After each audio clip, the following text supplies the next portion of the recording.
ახლა რა კეთდებოდა ამ 9 წლის მანძილზე? ჩვენ ვატარებდით რამოდენიმე კონცერტს. იქ მონაწილეობდა აჩიკო ძალიან ბევრი მომღერალი მონაწილეობდა. ამისთვის იყო მზადება, ამისთვის იყო ახალი პროდუქტის შექმნა, რასაც ქვია ახალი მუსიკალური ნომრის შექმნა, იყო დაკავებული უამრავი ადამიანი და რაღაცა ციაბცხელება ხდებოდა, მოდი ესე ვთქვათ, რა. ეხლა დღეს ცოტა არ ვიცი, ეხლა როგორ არის სიტუაცია, იმიტომ რომ თბილისობა ისე ჩატარდა, რომ ტელევიზიით მე არ მინახავს, მაგალითად რა კონცერტი იყო, ან ვინ იყო პროდიუსერი სიტყვაზე, მოდი ესე ვთქვათ, ან რა კომპანია, ან ვერ გავიგეთ კულტურის სამინისტრო იყო თუ არა, ხო ხვდებით, ამით ინფორმირებული არ არის. ასე ვთქვათ რა, არავინ. არ არსებობს მუსიკალური გადაცემა, აი, რომაც ეხლა არ არსებობს ათეული, არ არსებობს შეჯამება, არ არსებობს დაჯილდოება ხალხო წლების განმავლობაში. დრო იყო, რომ აგერ ბესო აკეთებდა და მაშინაც ციებცხელება იყო იმ დაჯილდოებასთან დაკავშირებით. დღეს დაჯილდოებაც არ ხდება, არაფერი. ერთადერთი ეს იყო სახალხო.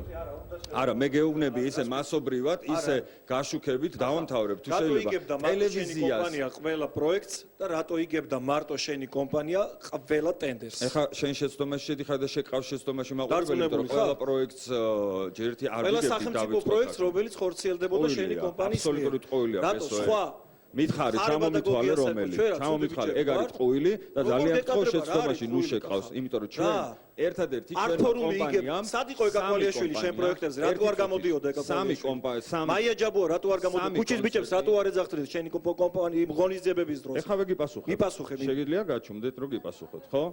ერთხელ ეკასთან მე არაერთხელ მაგ დარეკილი დავიწყოთ აქედან. ქუჩის ბიჭებთან ერთი წუთი. არა, ეს არის ტყუილია ხალხო. არასოდეს ერთი წუთი მარტო ერთი წუთი არა, ჩემთან დაკავშირებით ვერ დაასრულებ. იმიტომ რომ ლაპარაკობ და ცოტა ისა. არა, მე მგონი არასოდეს არ დაგირეკია შენ ჩემთან კონცერტებთან დაკავშირებით, იმიტომ რომ მე ვიყავი მიუღებელი შენი მთავრობისთვის და ვინც იყო ძალიან გთხოვე ხარ რა. არასოდეს შენ ახლა ტყუილებს ნუ ლაპარაკობ, არ დაგირეკია ჩემთან მე თქვენ პერიოდში შენი კომპანია იყო აბსოლუტურად ტენდენციური და იქ იკრიბებოდით და ჰონორარები იყო თუ რაც იყო თუ როგორც იყო ინაწილებდა ის სასტავი, ასე ვიტყვი. ის სასტავი, ვინც იყო მისაღები, არაფერი ტყუილი არ არის. ეს არის მართალი და არ გინდა ეხა ეს სხვა გადაცემაა. მაგაზე ცალკე ვილაპარაკოთ რა მაშინ და შენ თუ გინდა. შენ ეხლა რასაც ამბობ, ეკა ხარც ამდე მართალი, მე ხო ადრევე ვთქვი, ეს მაგრამ რაღაცა გითხრა. რაღაცა მე ძალიან გული მკივარო. ამ თავრობის ხელშიც ვერ ახედავ შენ რომ გაფეთიშებული იყო. მე არ ვიცი შენგან რა უნდა. შენგან რა უნდა თუ ვერ გავიგე. გივი, მე მინდა რომ გიპასუხო და რა გიპასუხო, ჩემო კარგო. მე არც ერთი მთავრობის მომღერალი არ ვარ და საერთოდ არ მაინტერესებს არც ერთი მთავრობა რა. და არ გაფეთიშება მე მთავრობისგან არ მინდა რა. მთავრობა მადლობა თქვას რომ იცნობ და მე რო ყავარ ამ ქვეყანას. ერთი წამი მომისმენე ძალიან გთხოვ, ნუ მიმაწერთ რომელიმე მთავრობას მე პირადად, იმიტომ რომ მე 22 წელია მოქმედი არტისტი ვარ და 22 წლის განმავლობაში სამი მთავრობაა გამოცვლილი. ბესო, რაც შეეხება იმას, რომ კონცერტებს სამი კონცერტი დიახ ჩვენ გავიმარჯვეთ იქედან გამომდინარე, გიპასუხებ ამაზე, რომ ჩვენ ქონდა ყველაზე მეტი კონტრაქტი, ყველაზე მეტ შემსრულებელთან, ვისთანაც სანამ მოვიგებდით ტენდერს, ჩვენ ქონდა ჩატარებული ტურები, სადაც უამრავი შემსრულებელი მონაწილეობდა.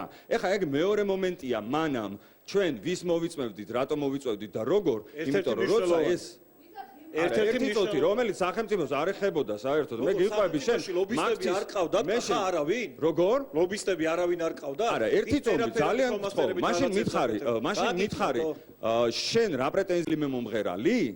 ამასთან დაკავშირებით? შენ ვერ ხვდები რა პრეტენზია შეიძლება მქონდეს მე შენ კომპანიასთან ამ ხათის განმავლობაში შენ კონცერტი მანამდე და მითხარი მაგის შემდეგ ჩატარებული. ვის მისცეს უფლება? ვის მისცეს უფლება რომ შენზე უკეთესი გაეკეთებინა? რას ნიშნავს? უამრავი კონცერტი ის რომ შენ ლობისტები რო ყავდა იქ სადაც აბა ვის ეკებოდა? ტენდერში ღებულობდი მონაწილეობას რომელსაც იგებდი. რატო იგებდი? ხები არის? ეს იყო 26 მაისი, ეს იყო თბილისობა და ეს იყო ახალი წელი. აღნიშნოს იმ მომღერლებმა, რომლებიც მონაწილეობდნენ და თუ როგორ კეთდებოდა რა დონეზე და რამდენად ხარისხიანად ეს და რამდენად ჩვენ ვზრუნავდით შემსრულებლებზე, რომ მათ უფრო მეტი გაეკეთებიათ, მეტი პოპულარიზაცია ყოფილიყო მათთვის და ვინც იყო აქტუალური იმ წლის განმავლობაში. ქუჩის ბიჭები რაღაც პერიოდში დაშლილი იყო მაგალითად. თუმცა ქუჩის ბიჭებს ჩვენ პროექტში მონაწილეობა მიღებული აქვს ისევე როგორც მაია ჯაბუასთან მაქვს მე დარეკილი, მე პირადად ნასაუბრები და ისევე ისა. ეკა შენ არაფერი მაგ პერიოდში. რიცხო. ნუ ესე იგი მაგ პერიოდში აქტუალური არ ყოფილა. დიახ, გისმენთ? გია. საუბარი არ ერთი წუთი. დიახ. ბუნებრივია კონცერტებზე როცა არ გიძახიან და სახელმწიფო კონცერტებს გულისხმობ და არ გიწევენ ამ 9 წლის მანძილზე ძალიან რთულია ჯგუფმა ან სიმღერა ჩაწეროს ან ახალი სიმღერა გამოუშვას. ეს ალკე თემაა. საერთოდ ეს ალბათ პოლიტიკური ტაბუ იყო დადებული რამოდენიმე მომღერალზე და ამაზე აღარ ვლაპარაკობ და არც მინდა თუ გვინდა ამაზე ლაპარაკი დავჯდეთ და ძალიან ბევრ ამას მოგიყვებით. ამის მიტინგებზე უფრო მეტი მაქვს ამ ბოლო 9 წლის მანძილზე ნამღერი ვიდრე სიტყვაზე კონცერტებზე და მიწვეული თუ სალმე ვიყავით. ეს ალკე თემაა. პრობლემა არის რაც აჩიკო მე ვეთანხმები აჩიკოს ტელევიზიის ყურადღება ნაკლებია დღეს შოუ ბიზნესზე მომღერალზე დღევანდელ კულტურის მინისტრს ასწავლით შოუ ბიზნეს ლამის მთელი მსოფლიოს ვარსკვლავები ჩამოიყვანა ძალიან კარგად იცის მაგრამ დღეს არის სოციალური ფონი მაღალი რა თქმა უნდა საზოგადოებაში და პრიორიტეტი ხელისუფლების სავარაუდოდ მგონია ჩემი აზრით არის სოციალურად დაუცველი ადამიანები და მათი დახმარება აქედან გამომდინარე შოუ ბიზნესში არ დებენ ამ თანხას